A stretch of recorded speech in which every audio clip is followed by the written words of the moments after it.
Supreme court ने attorney general के इस्तीफे और तकर्री के मामले का नोटिस दे लिया है। इस्तीफा और तकर्री का रिकॉर्ड 17 जनवरी को तलब कर लिया गया है। सुप्रीम कोर्ट की जानिब से अटॉर्नी जनरल के इस्तीफे और तकर्री का मामला जिसका नोटिस दिया गया है।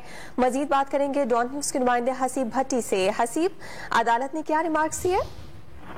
देखिए, अटॉर्नी जनरल के इस्तीफे और तकर्री के मामले पर अदालत ने नोटिस लिया है। अटॉर्नी जनरल को इस्तीफा और तकर्री के रिकॉर्ड समेत 17 जनवरी को तलब किया गया। जस्टिस काजी फाइज ईसा ने ये जो हुक्म है ये प्रॉपर्टी के मुकदमा में डिप्टी अटॉर्नी जनरल की तरफ से मुआवनत न करने पर जारी किया है। हमें अटॉर्नी जनरल ऑफिस से मुकदमात में दोस्त मुआवनत नहीं मिल रही, ऐसा कहना था जस्टिस काजी फाइज ईसा का।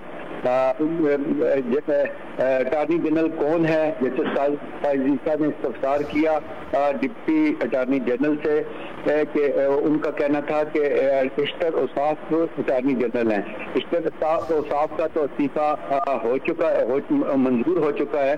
जस्टिस काजी फाइज ईसा ने कहा इनका इस्तीफा मंजूर हो चुका है।